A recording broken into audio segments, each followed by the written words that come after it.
As humans, we're naturally driven by the search for better. But when it comes to hiring, the best way to search for a candidate isn't to search at all. Don't search, match with Indeed. When I was looking to hire someone, it was so slow and overwhelming. I wish I had used Indeed. If you need to hire, you need Indeed. Indeed is your matching and hiring platform with over 350 million global monthly visitors, according to Indeed data, and a matching engine that helps you find quality candidates fast. Ditch the busy work. Use Indeed for scheduling, screening, and messaging so you can connect with candidates faster. And Indeed doesn't just help you hire faster. 93% of employers agree Indeed delivers the highest quality matches compared to other job sites, according to a recent Indeed survey. And listeners of this show will get a $75 sponsored job credit to get your jobs more visibility at Indeed.com/podcast. That's Indeed.com/podcast. Terms and conditions apply.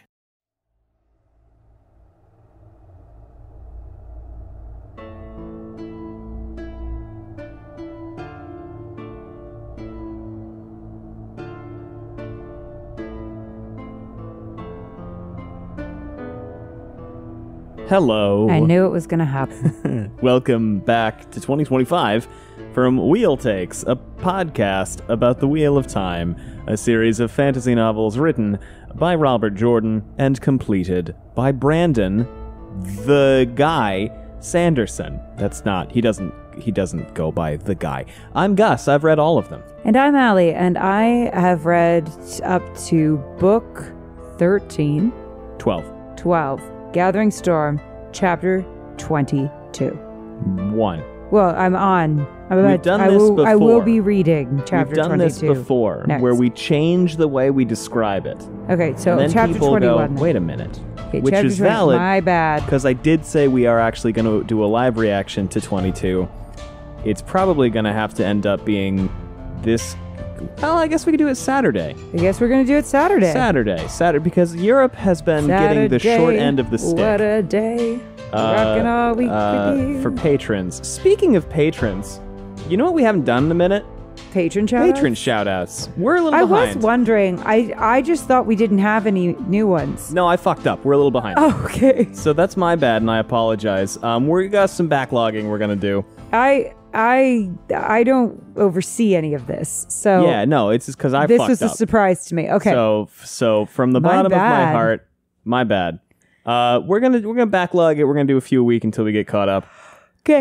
So hey, as a reminder, if you just started listening in the fucking months it's been since I've actually done these, if you don't want to listen to the patron shoutouts, there's a timestamp down below for where you can skip to. Yay! First things first. Thanks for the pint. Gigi. Gigi. Just like a... Might be shishi, but yes. Welcoming basket. You're full of surprises. You never know what Gigi's going to do next. You're also...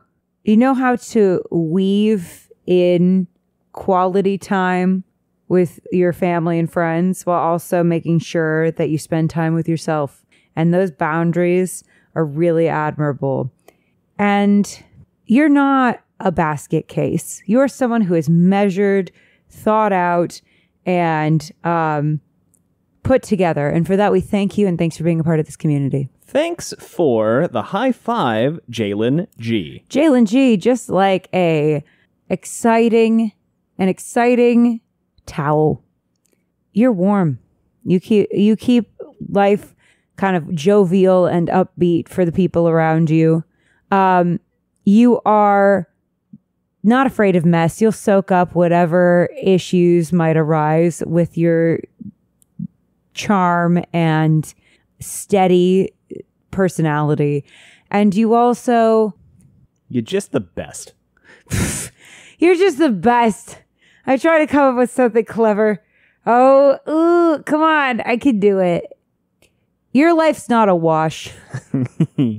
It's something awesome and worth getting up every day to great. And for that, we thank you, and thank you for being a part of this community. Thanks for the pint. I got it. I knew there was a pun in there. Thanks for the pint, Rand L. Trees, who has since upgraded, and we're going to do the upgrade when we get there. Randall Trees, thanks for the upgrade. Because he's the one who was like, I haven't heard my shout out yet. And I went, sorry. Oh my God. Just like a patient cup of tea. Yeah.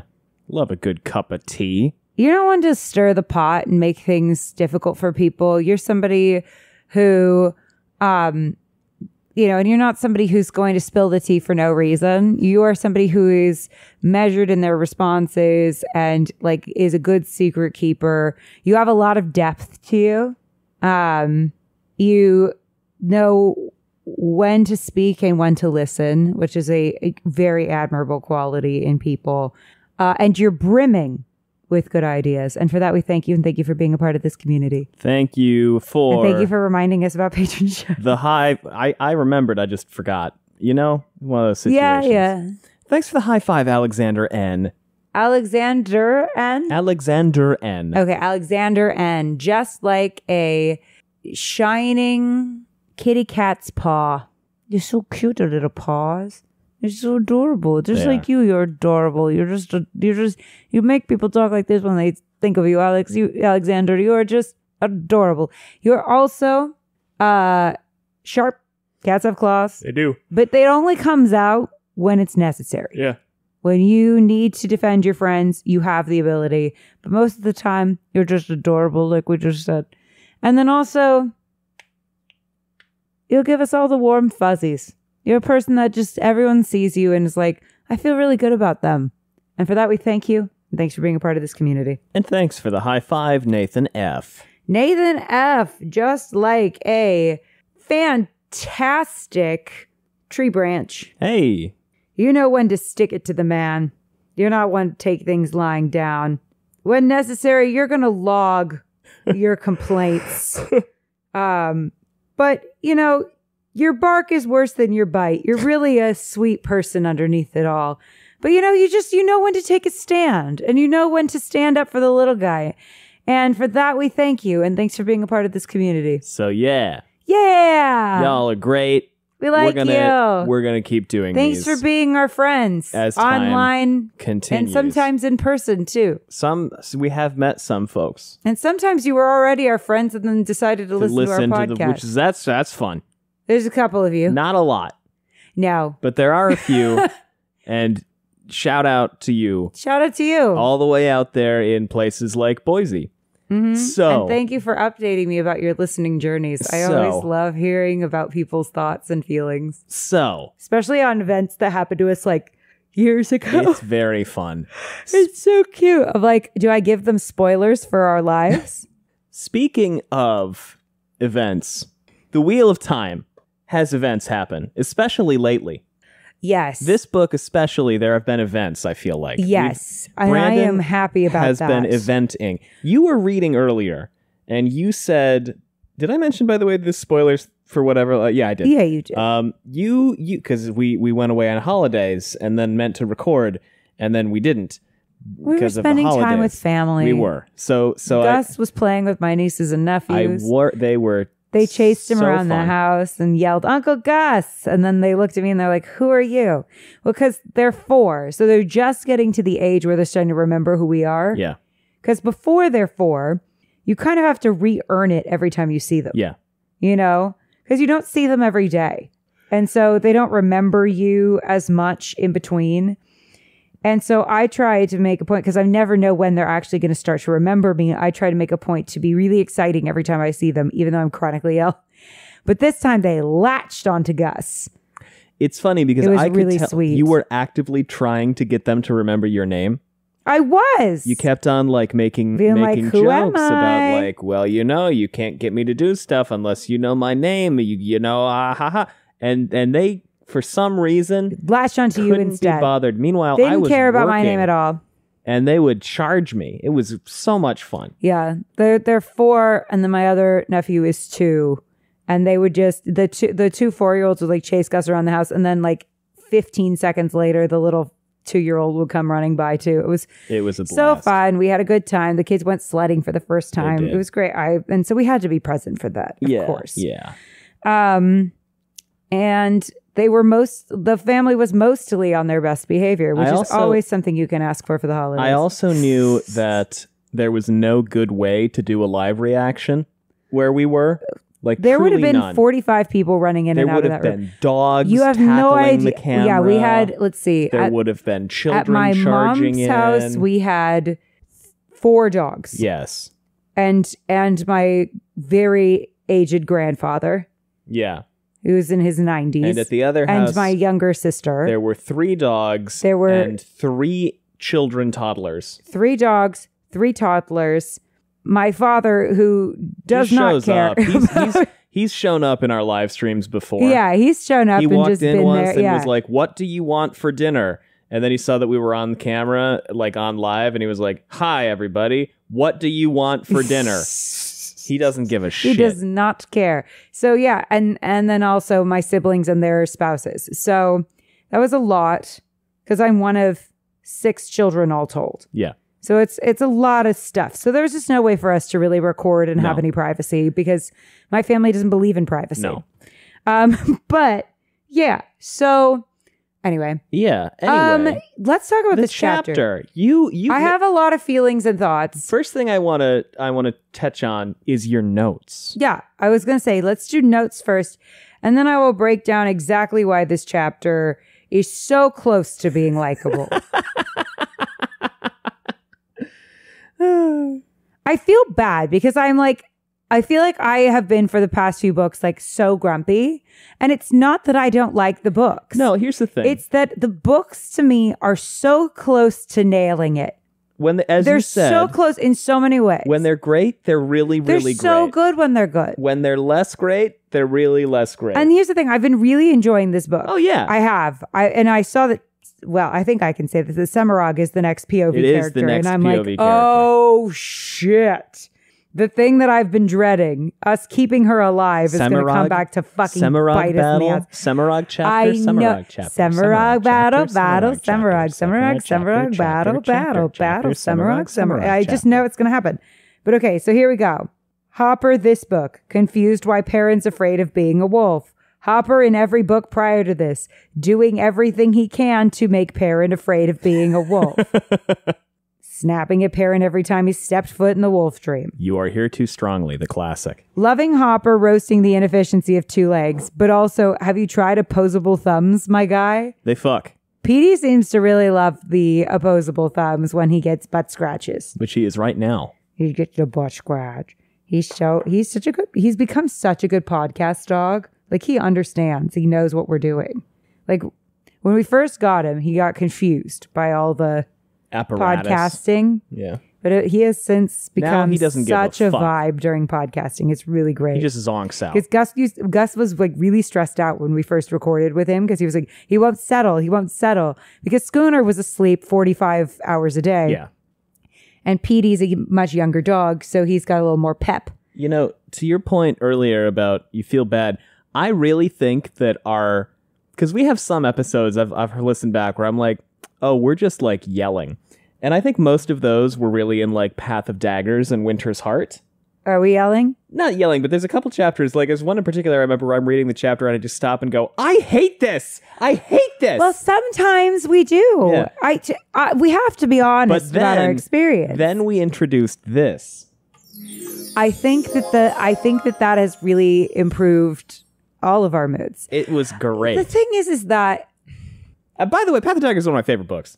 The thing is that there are just parts of this book, this series, that is aged questionably. Yeah, that's fine. It's hard to have something age perfectly. And as one of my writer friends, Bree, says... Who we bring up every third minute Yeah, of the we bring up all the time. She says, may we create the world in which our work ages poorly. Yeah. And I love that statement.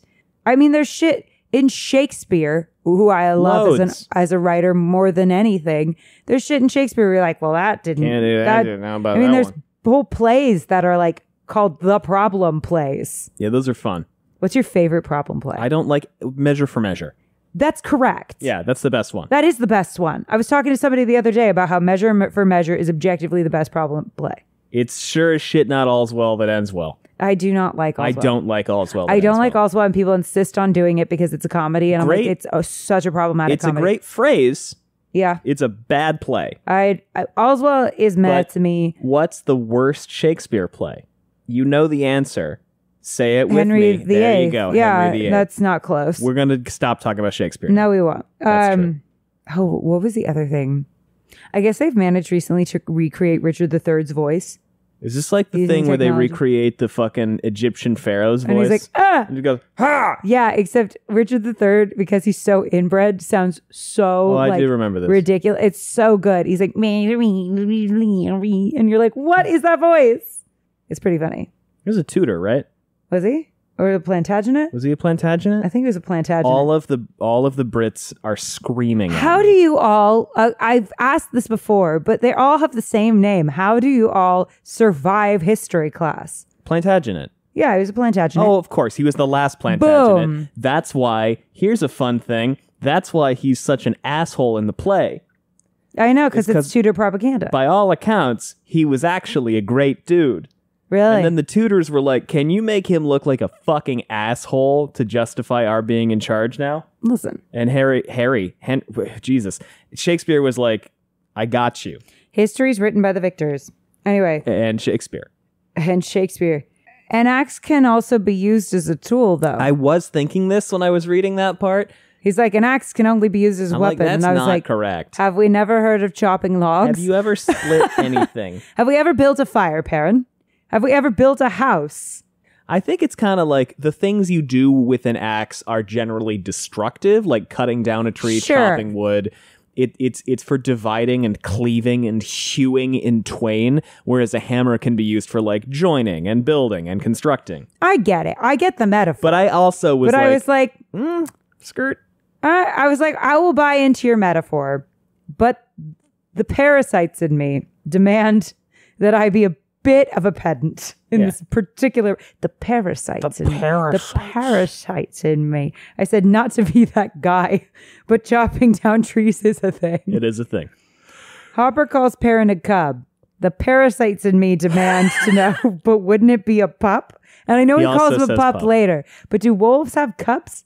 Granted, he might be doing some cultural appropriation moment where he's like appropriating the bears. And this isn't a call out, it's a call in. A wolf cub, also known as a wolf pup, Damn. is a young wolf. I guess I just got Sandersoned.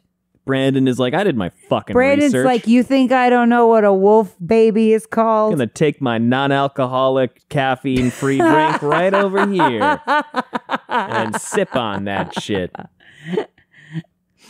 Because he's a Mormon. I'm trying to figure out something he could say. There's got to be a pun with latter day, but whatever. I'm not doing it. I can't figure it out. I'll find it later. He got pushed out of the wolf dream again. No. Well, he was being kind of an idiot at the point. He's been an idiot for 12 books That's now. true. I need him to grow. He's He's growing. He is growing. He's determined to grow. He said, I'm determined to grow. And I'm like, all right, because you've been growing like fucking molasses. You've been growing. God, I love you, Perrin. But here's the thing. I'm married to Perrin. You are. I'm married to Perrin. I love being married to Perrin. I have the gentlest, what did she call him? Giant avalanche of a man or something like that. something like and that. I was like, yes, I understand what you mean. It's nice being married to a gentle giant. You love him more than anything. And he can get stuff off high shelves for you. I did that today. You did it today. I got the sugar. You got the sugar from me because it's on the highest shelf. And then I have to get the footstool out. And then I got to put the footstool away. That's 2 tasks. And when you're chronically ill, that's a lot of tasks. So anyway, but you're slow to change. Yes. It takes 14 billion years I've been for you reading to change. one book series on a microphone for 5 years. You're slow to change. You don't like to leap into the unknown. I'm a person that dives headfirst into a pool without looking. I don't actually do that because that's dangerous. But like, you know what? In life, In I'm like, metaphor. oh, this sounds good. I'm a Sagittarius moon. And then I just jump into shit. I know, astrology. I just have fun with it. But It's fun. I jump into shit without really thinking about it, without really looking. Gus takes 7 to 10 business years. We have an To episode do the about same this. thing. It's called Buy the TV, Gowan. It's true. I love it about you because I think it keeps us balanced, but I identify with Faile in some ways in her marriage. In some ways, not the problematic ones, but in the like, darling, can you please, darling, we must grow, darling. Okay. Faile's not wrong that there are times to start an argument with a spouse. She's like, there are times where it's important to start an argument. And I'm like, here's the thing. Constructive arguments. Debates, really. Yeah, like, Definitely. hey, this is a pain point we need to talk about. Well, because what I've started to do and what I really think has been effective in our marriage is for us to be like, it's us versus everyone else. It's us versus the world. Like, everything else is a problem we are trying to solve together that's trying to divide us. Do you know what I mean? All of the things that are difficult. It's a puzzle we must defeat. Yeah, not in a cult way. No, in a cult way. No, our marriage is actually a 2-person cult. Which one of us will be the leader? I think the point is that we'd change it off. It's me. That's the point. No, it's you. No, it's actually both really. Of us. Well, I think that was a whole like debate discussion we had one time where we were like, who is driving this And ship? we decided it was the cat. Which cat? Beaker. Yeah.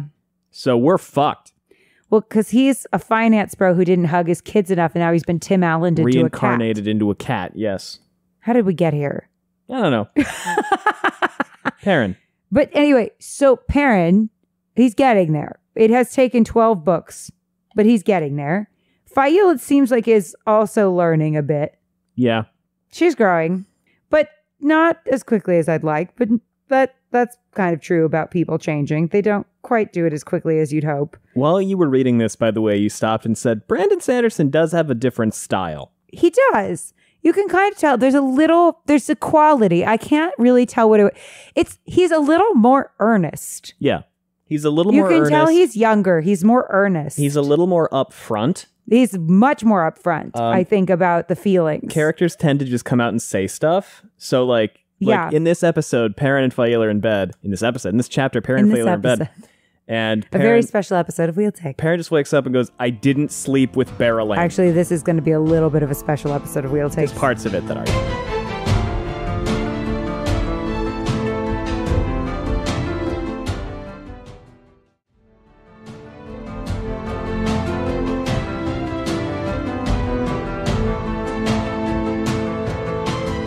Yeah. Perrin just wakes up and goes, I didn't sleep with Barrelane. And I'm like, in the old days, Perrin would have taken 17 chapters to not say that. Yeah. Perrin would have woken up and like smelled and thought and smelled and thought and smelled and thought and gone back to sleep. And then I said, this moment is so close to being likable. Are you talking about the funeral thing? Yeah. Here's the thing about Faile. One of many things. I'm a bit of a Faile defender. Yeah, you and me both. Yes, she has problems. She has a lot of problems. Every time we say that, somebody goes, but she hit him. And I'm like, I fucking know. I know. But every single character in these books has at least... He also has hit her. He also has hit her. Every single character in these books has at least one thing where we have to go... Let's put that aside. Yes, let's harp it. I just did. Yeah. I was just like forgetting whether or not that was a harp. It's a harp. It's a harp. I'm tired. So, or it's tired. The bloom, blue, bloop, as you call it once. Bloom, bloom, bloom. Yeah. Okay, so she, to me, is a victim of a couple things. Being young and inexperienced, right? Grossly misunderstanding what makes her parents' marriage work. And not understanding the full extent of her husband's powers. But this is like, I identify with Perrin a little bit in that I have this freakish ability to feel what other people feel. I hesitate to call myself an empath, even though that's what my psychiatrist says I am. Because I find that sometimes the worst people in the world call themselves that.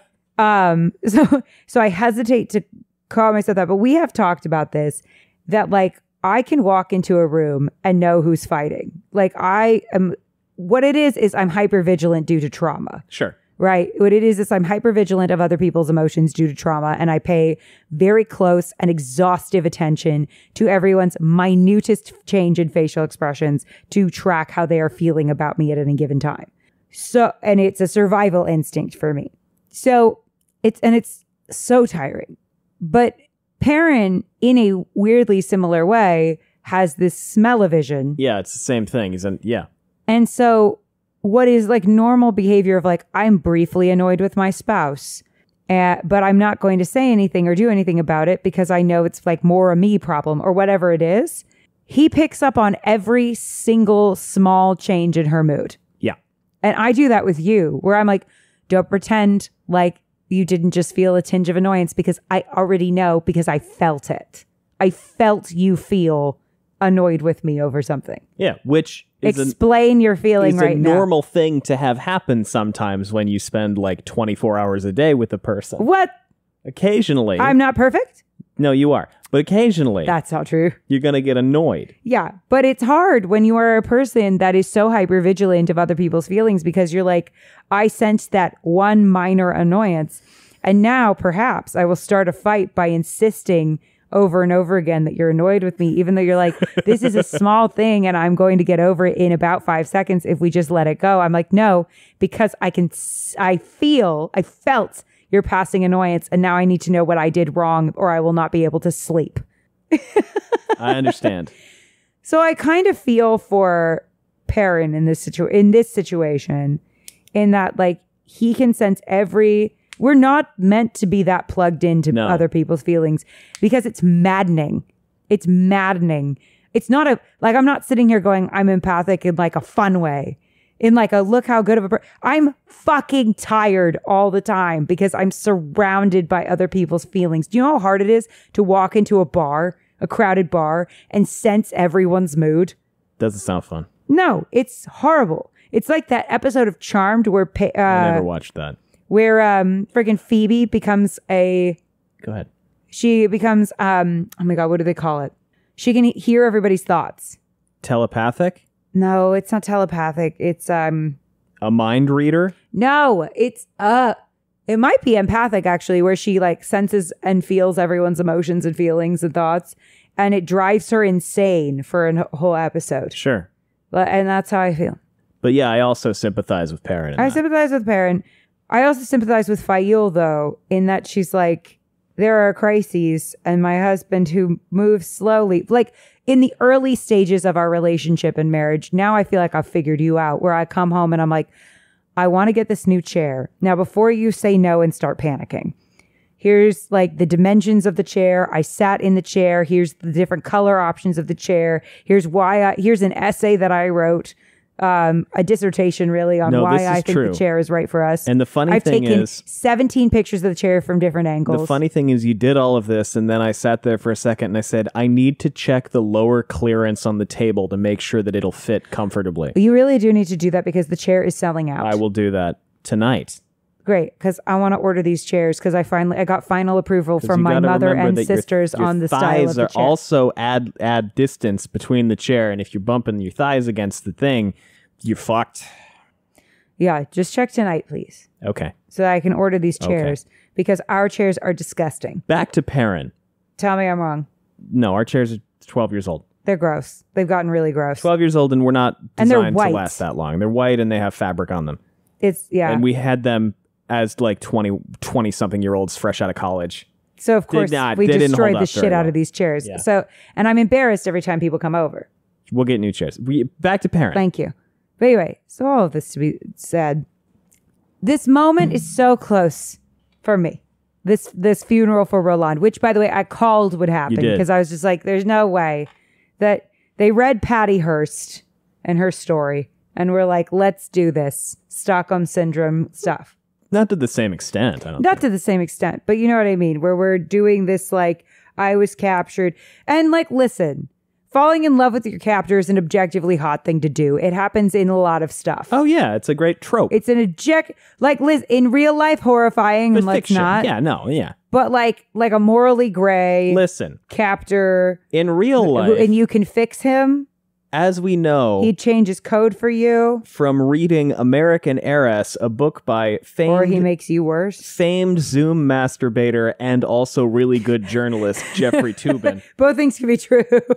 That's not great in real life, but obviously, yeah, the trope is great. But the tropes, okay, the tropes. It's like an extreme version of enemies to lovers. I don't feel it with Rolan. Here's my issue with it. Here's my issue with it. It's so close to being hot. It's so close. It was so close to being hot in so many ways. but he was too creepy to her. Like, he needed to resist her more and be protecting her because it was the right thing to do, not because he had the hots for her. And then they happen to start being attracted to each other. Well, yeah, because the code, he needs to have a code of like, I'm not going to fall for you. You're my captive. That would be wrong. And the wrong is what makes it hot. At no point reading this book because they can't help themselves. Did I ever feel that Rolan was acting altruistically? Yeah, and that's like, the thing. That's the thing. Is the captor needs to have like, all of a sudden you have to like get a sense of his innate goodness, and you go like, oh, he's not like the other captives. He's different. He like doesn't agree with any of this, and he's going to try to help me escape because it's the right thing to do. And then we happen to fall in love, and there's no weird massage. Or, ass paddling in the snow. Don't forget the ass paddling. Then the nudity was weird. No, like there is a way in which this could have been hot and tragic. Yeah. I see what they're going for here. I see it. And I'm like, it would, if they had done it correctly, I don't want to say correctly, if they'd done it with more of a female gaze. I think the problem is, for me, the lack of female gaze here. Yeah, and we're also assuming that the intention here is for this to be like a... That is absolutely what the intention was. I know. I just want to clarify that's what we're saying, is we're assuming the intention here is for this to be like kind of a I know someone's going to roll into our mentions and go, I actually don't think that was the intention here, and you're wrong and stupid. And I know that. I know that's coming. But I believe that this was what the intention was, because they're crying and talking about how good of men they were, and like the fact that a bunch of them slept with them. So like, what the fuck else am I supposed to think about this? Right? And there's a way in which I could see that working for me. Like, if it was more, he was trying to act altruistically as her captor and also fit within this very fucked up system, but he's protecting her because it's the right thing to do, but he happened to be the one that takes her captive. And then his kindness and generosity and altruism is what attracts her to him ultimately, even though they start out brawling and as enemies. But there's like a he's not like the other enemies moment. He cares for me. We talked about this back when they were captive. I was like, if Rolan had simply not captured her, had not been the guy who captured her, would have been better. I think that even if he was the guy who captured her, that's fine with me. That is not a problem with me, actually. I think that the problem is that he's a fucking creepazoid. He is a creep. The problem is not that he was her captor. Well, that is a problem. But like, when we're thinking about the hotness scale, the problem was the massaging and the paddling of the ass. That was the problem. Well, in the Wheel of Time, I feel like the paddling of the ass is often going to be... That's the problem. Episode title. Like, the paddling of the ass is the problem. Yeah. If we had him protecting her as his captive, and he's giving her things like making sure she's warm enough, right? It's cold, right? So, he like throws a coat at her grumpily because she's an asshole to him, right?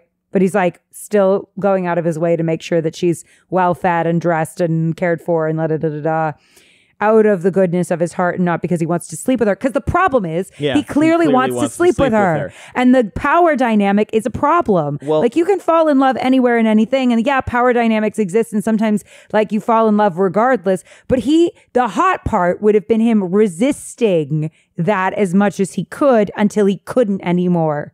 Yeah. Her being interested in him first would have fixed this. But she routinely, even though she is a little interested in him, is like, no. And he's like, let me give you a creepy naked massage while you're tied up in the snow. And keep and reminding do nothing you that to actually keep you warm and alive. And other than do creepy touch. He does also, and keep reminding you that what happens in Vegas stays in Vegas. And this is my thing. It's that part that for me, it's the Rolan slander hour. That part of it for me. Do you know when it would have been a good time for that? Anytime the man showed up? After they couldn't resist each other anymore and they make out. Oh, that. And then he like is trying to comfort her and be like, it doesn't count. That would be hot. Yeah, it would have worked better. Yeah, I know, because I know how to deal with consent. To clarify, if this worked for you, cool. Move on. All right. Jail. No, I'm just kidding. No, here's the thing. I think this is... It was fine at the time it was written, but this is how I would update it to meet the standards of 2024. Does that make sense? 2025 now. Does that make sense? Whereas like, I feel like right now, the problem is that I have read this trope done by women. You know, it was written in 2007. We've changed a lot since then. That's true. Okay. We've changed a lot since then. It's been almost 20 years. Oh, don't say that. It's been almost 20 years. Don't do this to me. It's 18 years since this has been written. All right. Well, I hate everything. Yeah. All right. You're right. Go ahead. You know that really young girl in our acting class? Oh, yeah. She would have been like 3. Ugh. I was in middle school. Anyway. It's a long time. Yeah, I get what you're saying, though. I think that it's a long time in art. It's a very long time in art. Art changes quickly. There have been so many discussions about women and how they're treated since then. Yeah. Not to mention, there's been quite the surge of women's voices in fantasy. That's true. That have done this trope and done it in a way that is a lot more empowering toward the women involved. Yeah. And so I get what they're going for here. I get what they're going for. And if the creepy massage hadn't happened and the spanking in the snow, and him saying whatever happens in Vegas stays in Vegas constantly to her. Like, this is the thing. This is the thing. He is coercing her at every opportunity. Nothing is coming from the heart. Nothing is sincere. He just wants to get in her pants. And so her being like all torn up about him, I'm like, he was a fucking predator from day one. She's, to be fair, don't be sad. She's not that torn up. She's a little upset. She's torn up enough to host a funeral and say he was kind to me. Bitch, when? He just wanted to get in your pants. That's not kindness. That's true. That's not generosity. That's not altruism. That's nice guy syndrome. It is very nice guy syndrome. Why in 2025, as women, I know this is 2007, but are we playing into nice guy syndrome? I think we should have sent Talonvor. You being nice doesn't mean you get access to the vag. And Rolan at each other to cancel one another out in both a void of them are nice so guyness. Canceled to me. Gawain's in there too. They're not nice men. No. This is the problem. We see these men and we're like, oh, what nice men. Who? When? When are they nice? Gawain is better than Talonvor in that capacity. Fine. But when are they nice? When are they doing stuff not because they want to get in someone's pants? It's all about them. It's all about getting their dick wet. Yeah, I know. Yeah. So that's my thing. If we completely changed Rolan as a person, this would have been pulled off quite well. But that's not Brandon Sanderson's fault. No. That is Robert Jordan's fault. Brandon Sanderson was just continuing on this trend of like, it can be, and this is the thing, it can be complicated. Yeah, of course. Oh, I like the idea of adding nuance to like, sometimes even our enemies can be good people. I like that nuance because it's true that like when you're beefing with an entire country, let's say, are we going to say that every person in that country sucks? Probably not. There's probably some people who are like pretty decent people, pretty nice folks. And like, I do think it's important for us to be humanizing people, but Rolan's a fucking creepazoid and deserved to be smashed. No, Rolan head pulping day is a holiday in this house. It is the Perrin's a hero in this house. Yeah, he's a bad man. And I was like, Perrin, take out Talonvor while you're at it. It would have been great. This is the guy on the internet that talks about high value women. That's funny. I mean, I'm not wrong. No. Like he is not this. And the problem is that this is a trope that is not unhot. No. And Oh God. No. Totally been hot. It can be very, very hot. It can be very hot. Like being captured is obviously not hot, but it's the fiction. trope We're talking can be fiction. It's of a fiction. Yes. I mean, Beauty and the Beast, tale as old as time. Come on. But yeah, Sarah J. Maas managed to have it happen twice and be hot both times. Like, here's the thing. I just think that this lacked a likable man. Which is why it's this close. But he is not likable because nothing he does is altruistic in any way or out of excessive care for Faile and her feelings. Not a Roland. He's not stand. trying to be a good guy ever. He's got to try to be a good guy, but the passion is too intense and it breaks his code and he feels terrible and he tries to like make it up. Like that That is hot. Well, you know what frustrates me about this whole thing a little bit is they're basically celebrating him for doing the bare minimum. Welcome to being a woman. Yeah, they're like, hooray, he didn't assault us, except for the times when he physically kidnapped us, carried us off, stripped us naked, and paddled our asses. But and apart from took that... advantage of the fact that I was naked to give me a massage, not a blanket. Yeah. That's the thing. It was a massage, not a blanket. If he had given her a blanket, that would have been one thing. But he gave her a creepy massage instead. Because everything was opportunistic with him. I'm like, he did assault you, actually. The massage, you said no several times. No, she didn't. No, she didn't? No, he... Okay, well, he was creepy as fuck anyway. Give her a blanket, you fucking creep. Yeah. Give her a fucking blanket, you fucking creepazoid, creepo, weirdo, fuck. Anyway, so Rolan is not likable. Not my fave. That's why I don't like this. On that note... The problem is always the men in this series. Have we noticed this? Faile's a little bit of a problem in Perrin and Faile's relationship for sure. But somebody's going to come into our comments and be like, true, I don't think it was supposed to be hot and romantic. Then what the fuck was it supposed to be? Problem's not always just a thing that occurs? Like sometimes I gotta be honest. Like people will come in and be like, I don't think that was the intention.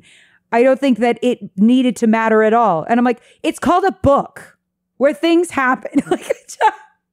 Like things have to matter. It's a story. Otherwise they wouldn't be there. Yeah, it's a story. You know what? You know what you don't see? Them eating porridge for no reason. My favorite thing whenever people... Because there's real truth to that. Like, oh, it's just the ins and outs. And I'm like, why aren't we reading about everyone taking a shit? Here's the thing. Sometimes the curtains are just blue discourse has ruined literacy. Here's my rant. Okay, so... We're very overdue for ads. We talked about... Okay, let me finish this rant and then we can add. I've thought about this a lot. The curtains can sometimes be just blue. The point is not... Do you want to provide context for this, okay, by the way? For people on the internet who are like making fun of English teachers and stuff and being like, sometimes the curtains are just blue. Because the like, English teachers they don't need to represent something. The blue represents the sadness and the ocean did it. But the point of having you do that kind of analysis is not, yes, of course, sometimes the author just chose to make the curtains blue, but sometimes they had a larger point to doing that. And the point of making you analyze whether or not that's true is so that you can parse whether or not the author might be trying to do something elsewhere. You can go like, oh, the curtains might be just blue, or they might represent something else. Maybe we can live in that for a second and see what the authorial intent is. But instead, we've made fun of those people who go like, hey, maybe there could be more of a possibility here. We've made fun of the possibility. And now we just take everything at fucking face value and don't analyze deeper. And that's why like fucking executives are now telling people that they need to like describe what is happening so that people who aren't paying attention and are on their phones watching a movie can understand what the fuck is happening. I fucking can't. Ah! She threw her shoe. Okay. So anyway, a very normal response. But yeah, so there's this thing where occasionally stuff is in books and movies and stuff because there's a larger point that is trying to be made, or it will be supporting the continuation of the plot. I think Rolan's presence is meant to be hot and romantic and introduce this idea that like there's a lot of nuance to being enemies with someone. Yeah. And marriage can be complicated because stuff happens and you get tempted by people. And while Perrin was tempted by Faile and Faile was tempted by Rolan. It's almost like and that doesn't mean they don't love each other. It's almost like the entire central thematic premise of the series is an analysis of balance.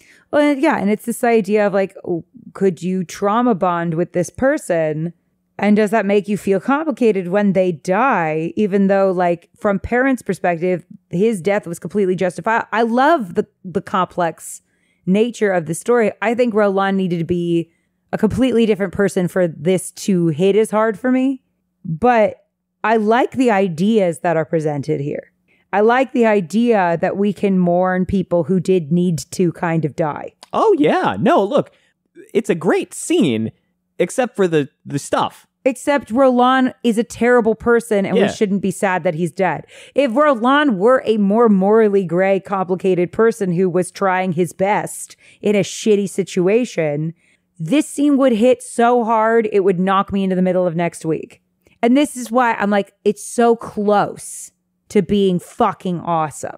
It's just Rolan sucks so bad as a person, I can't get past it. Well, it's also not unrealistic at all. Like, I think it's Lucille is the one who immediately started sleeping with her guy Shine and then also stabbed him in the back the second she could, but still feels bad about it. And I'm like, that's super fucking real. That's super fucking real. That's super fucking real. That's super fucking real. And I'm like, cool, let's talk about it. But let's talk about like the specific traumas that can happen to women in wartime. And like that whole, I mean, it reminds me of like Troy. Troy with Briseis and Achilles, where it's like she's his captive, but she's in love with it. I talk about a hot thing. Briseis and fucking Achilles was a hot thing that happened in Troy, but because it was like very much consensual on Briseis' part, and like Achilles was protecting her because he wanted to protect her. Not anyway, whatever. Also, it's Brad Pitt. Helps. I haven't seen Rolan. I'm just kidding. It does not give you license to be a creep if you look like Brad Pitt. No. We know this. But yeah. So I think am like, oh, I want to like it so bad. And I'm so close because I think there's really good ideas being presented here. Yeah, it just frustrates me that doesn't quite hit that we're celebrating them for not violating the rules of war. For not raping them, but pressuring them at every opportunity. Yeah, that's the part that frustrates me because I'm like, this is a real situation where I understand why they're like, this was hard because these people were not as awful to us as the people who were beating us. And as they could have been. Well, that is a very low bar. Yeah. And that is the lowest bar. The bar is in fucking hell, if that's the bar. Like, coercion is still rape, y'all. Like, if you are pressuring a woman to sleep with you who has said no many times, you're a fucking attempted rapist. That's what you are. Don't do that. Don't do that. Do not pressure women into having sex with you. No. Or especially men. Or when else. you're in a power position over them. That's even worse. So the hot would have come from him trying to be a good person. I agree. And then they fall in love with each other anyway. They fall for each other anyway. But she feels conflicted. But she feels conflicted. And that to me would feel real because things happen. Yeah. And like, they don't have to sleep together. No, they don't even have to do anything. They just have to have like, he has to be kind of a good person. And you're like, the tension. If he had given her a blanket, I swear to God, I'm still on this. If he had just given her a fucking blanket instead, completely different scene. Completely different scene and it would have worked. That's the detail that and the paddling scene really fucking killed them. Give her a blanket, I swear to God. It would have been a completely different scene. Blanket gate. On that note, I probably found a place earlier to insert ads, but we haven't actually stopped for ads, so we're going to do that.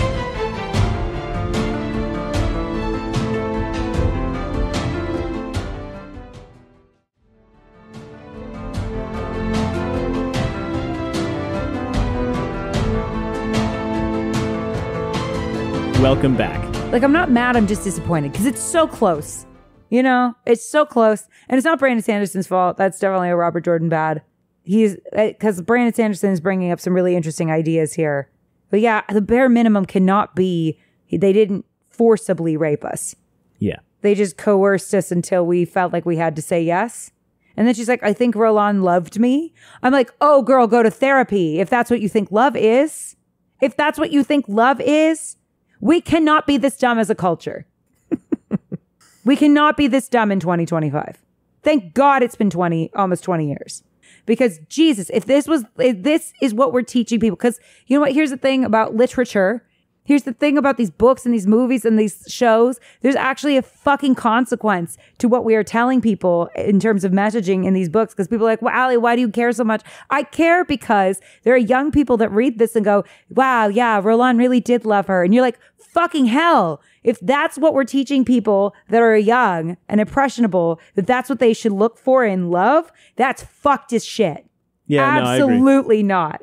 Absolutely not did he love her. Well, again, it's in the same vein as you saying you would have found Talonvor very romantic as a teen. Yeah, and I'm worried. It worries me. It worries me because I then had a slew of fucked up relationships because of what I thought, that all the messaging that I got about what love is and what love looks like. And that is not at all what love is and looks like. No. A blanket. Love is not about you. It's about caring for another person and not thinking what that person can give you. No. Rolan did not love her. Rolan was using her. Rolan wanted to hit. Rolan wanted to hit it and quit it for sure. I don't think he would have quit it. No. I think he would have stuck around for a while, but like not in a healthy way. No. He was not a safe person. Even though he was like, yeah, I'll free you. You don't have to fuck me. The implication, to quote Dennis Reynolds, the implication was that she needed to. Is that she would, but she didn't have to. And that was the implication for all the Brotherhood. And Faile's like, oh, they're so much better than the others. Are they? I guess, because it's not violent, but it's still coercive and creepy, and the power dynamic's fucking off. And their whole goal is to sleep with them. That is kind of their primary thing. That's fucked, dude. No, it's not. Well, one of them got fucked, but by and large, not so much. It's messed up. I know, I'm sorry. I was making a bad joke. I know you were making a joke and I allowed it. But we cannot, as a culture, be saying that's what love is, because it isn't. Take it from someone who has had a lot of examples of what love isn't. Like, nah. We can't be uplifting people who do even less than what the bare minimum should be. Because the bare minimum of love is they care about me and don't think about themselves when they're doing things for me. Like what I can give them when they're doing things for me. That should be the bare fucking minimum. And when I talk about why I love them, it should not be a series of things they do for me. Yeah, no, that's true. It should be qualities in them that I admire.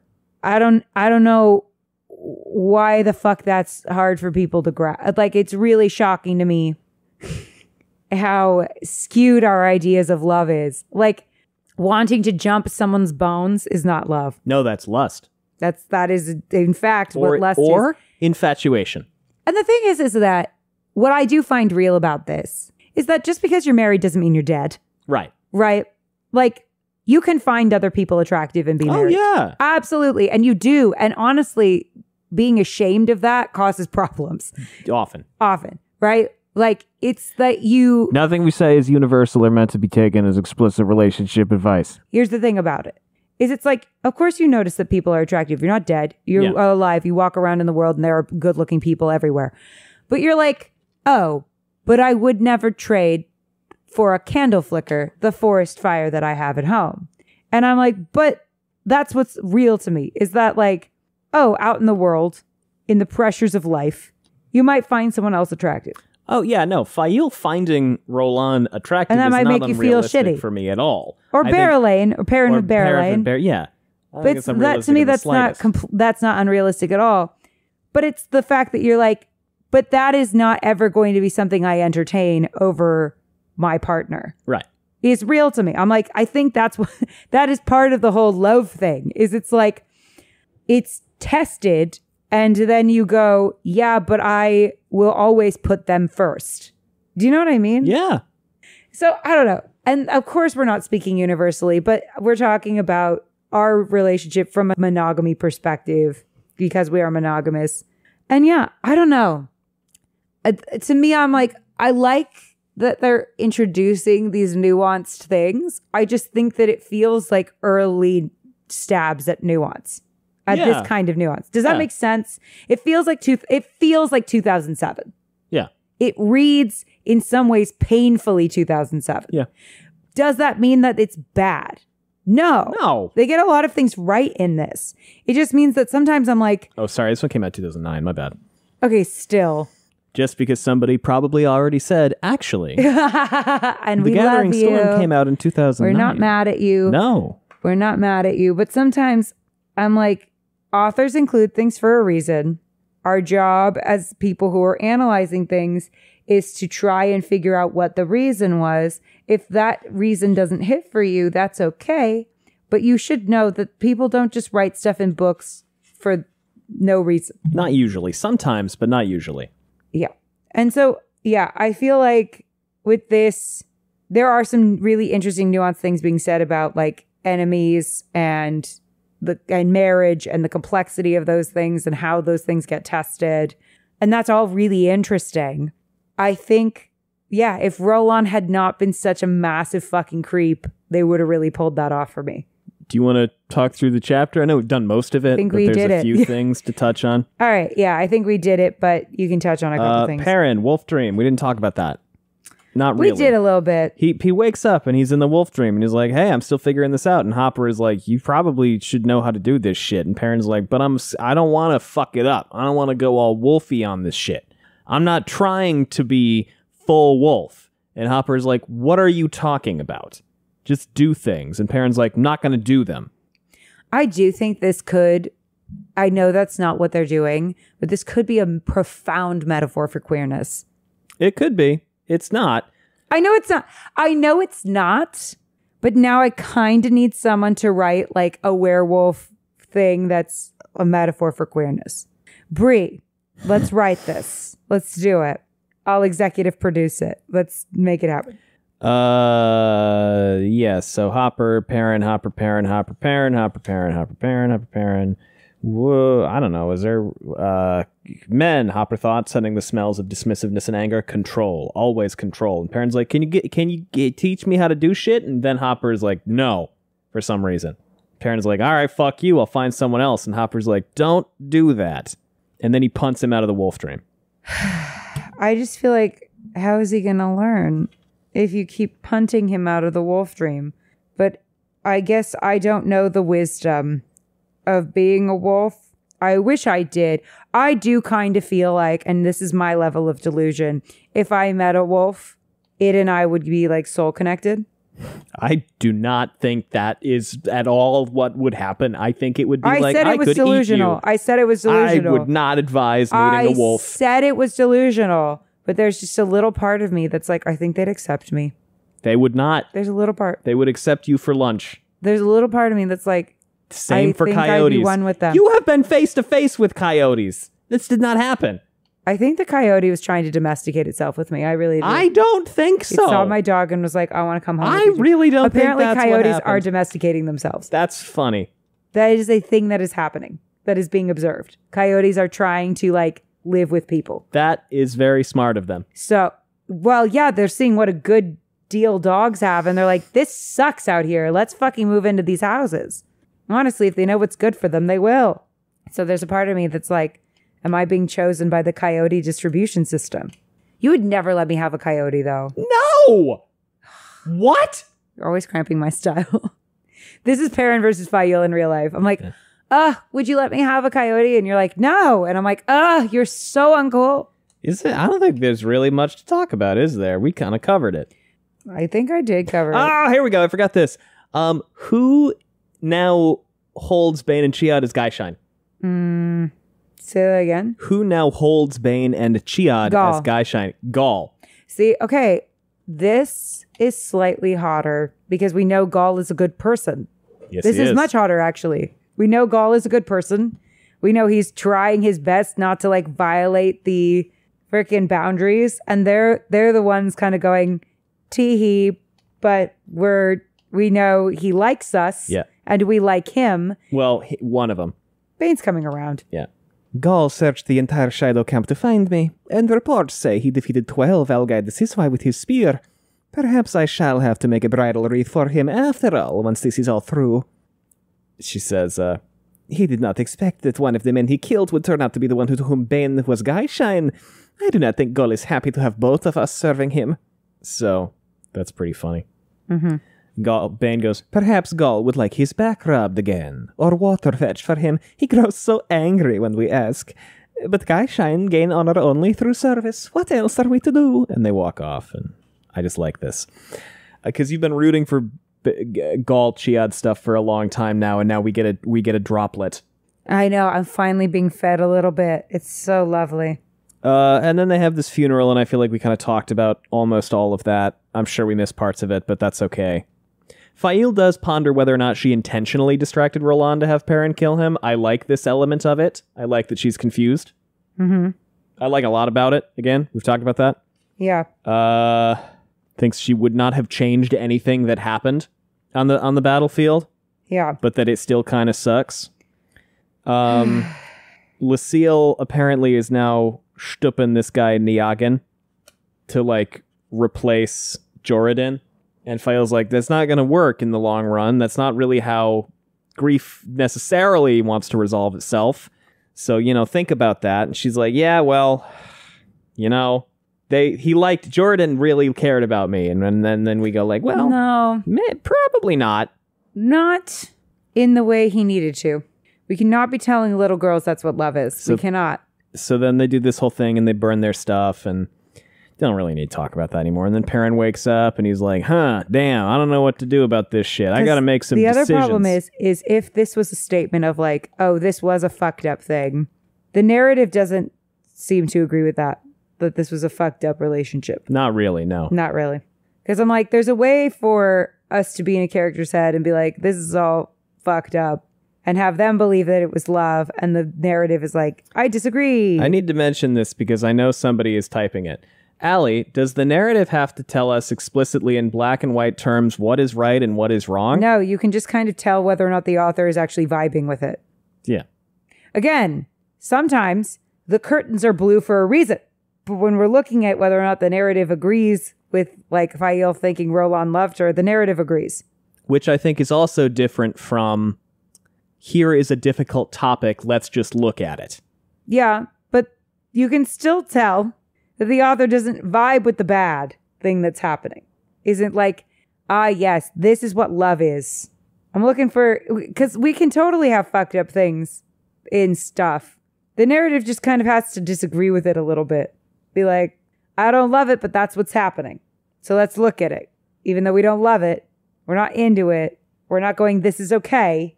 This is acceptable. It's just something that happens. I should read Malazan again. But do you agree with me on that? Yeah, I do, 100%. I get what you're saying. Perrin goes, he had some decisions to make. They wouldn't be easy, but he'd make them. A man had to do hard things. That was the way of life. That was what had gone wrong with the way he'd handled Faile's capture. Instead of making decisions, he'd avoided them. Oh, I am happy about this. Perrin having this and then saying, I think I have to let Faile fight. And I was like, thank you, God. He was going to have to let Faile ride into danger. Perhaps risk her again.